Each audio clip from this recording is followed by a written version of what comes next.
I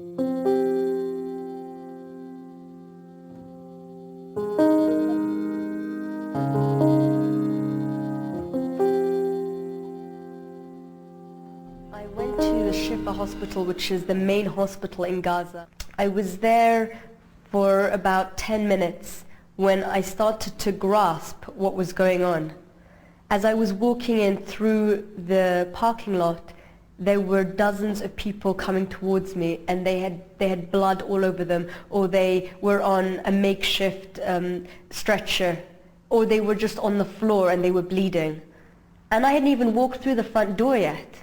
As I looked around me and I saw ambulance after ambulance of people dead and injured being either taken through that door into the ICU or taken around the back where the fridges were, it was as if the whole of Gaza was dying on that day. And I turned around to my cameraman and he looked at me and he said, "That's exactly what it feels like. It feels like Gaza is dying today."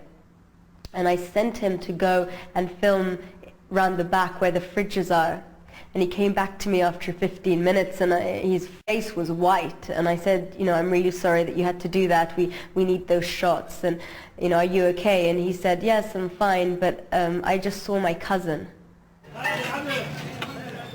We went to see Ra'id and Wafa al-Ramli, who live with their 3 children just next to the ministry complex of the deposed government. More than a dozen Israeli missiles hit the complex within a matter of minutes at 1 a.m. Tuesday morning. The family were asleep at their neighbor's house at the time. I went in and spoke to them, and it became very natural. I just had the camera on the whole time. They told me their story. And just as we were talking, somebody got a phone call and they ran in and they said, "Everyone evacuate. The military have called and they've said that this area is going to be targeted again right now. You've got 5 minutes."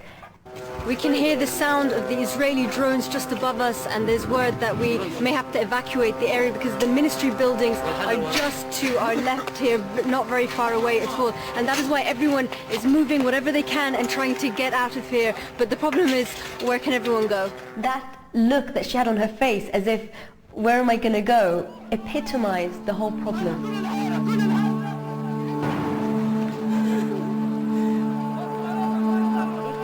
To tell people to run, and if you're going to warn them, surely you have to provide some sort of safe haven. Surely you have to provide an area that they can go to.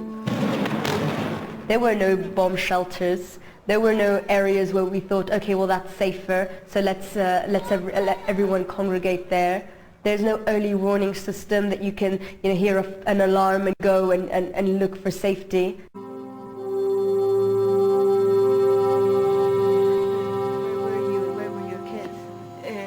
My kids was in school. It's beside a police center.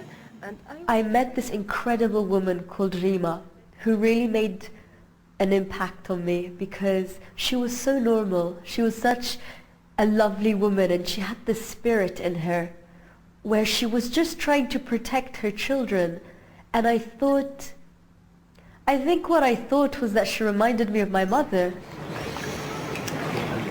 What would you like people outside in the world to understand about what you're going through? What we feel. They have to understand what we feel. And what do you feel? Unsaved. I'm going to die any minute. Any minute. And leave my kids alone. They feel this too. They feel Mama will going to die. Mom, we want to die with you. We want to die with you. Not don't die. We want to die with you. They not to have... What did we do? Nothing. Nothing. She was so honest with what she said. And I remember the first time that I was really, really affected and had a hard time with one of my reports was that first one I did with Rima. She told me that her little, her son Asil, who's 6 years old, she told me Asil has a real problem and that he just will not leave her alone.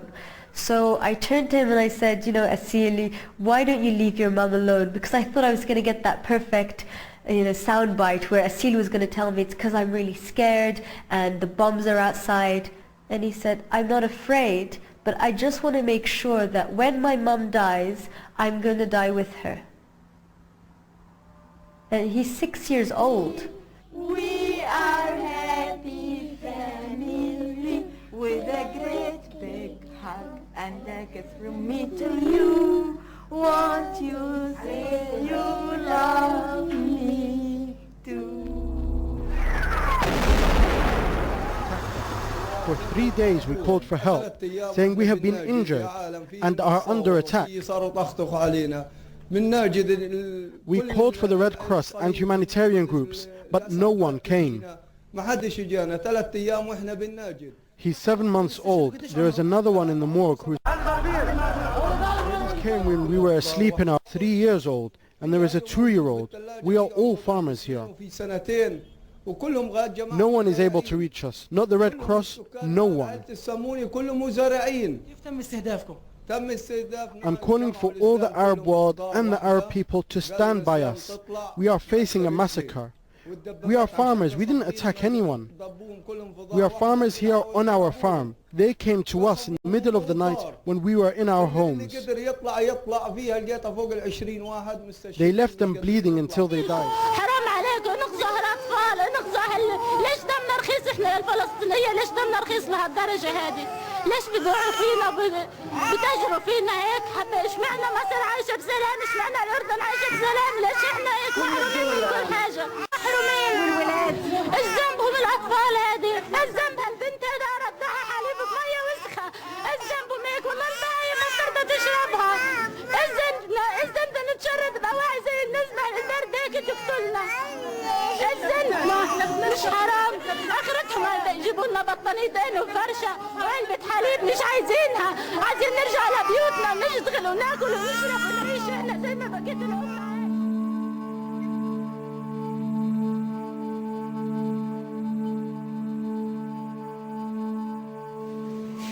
He witnessed what many are calling a massacre, and then was left for days amidst the dead bodies of his mother and 4 brothers.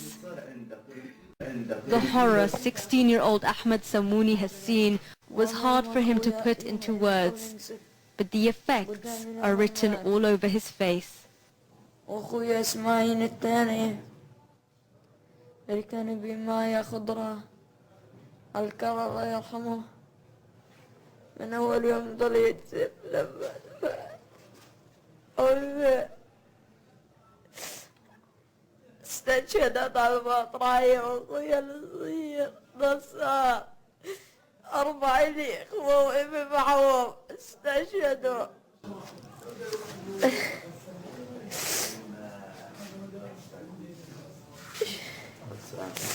قاعد بعيط بس يسمع خراب الناس، عيان مريض كلهم مرضى، مش عارف ايش بدي احكي معاك. انا الاولاد عيانين مش عارف اتخرج، طلع بس يسمع صوت اي بني ادم بيحكي بصير يتضايق. هذا كتفه من تحت مخمج، له ريحه ما حدا قادر هو الولد لما بدي الروس غير بيقدرش يجوز الريحه تبعت كتفه. هذه ايده كلها خربانه. The very first ones of the Samounis, the members that had managed to flee right when the troops were beginning to shell that area, had gone to the hospital to try and speak to the Red Cross and convince them to go back to the area and save their relatives. Okay, so this is really the closest we can get to the Samouni house. It's about 1 kilometer that way in an area called Zaytoun, but it's really not safe to go there. In fact, paramedics, journalists and humanitarians can't get to that area without special permission from the Israeli army. Now, Zaytoun, the neighborhood where the Samouni household is just one neighborhood where Israeli ground troops are operating. And according to the Red Cross, there are many more houses in different neighborhoods which could potentially have injured and dead people still inside.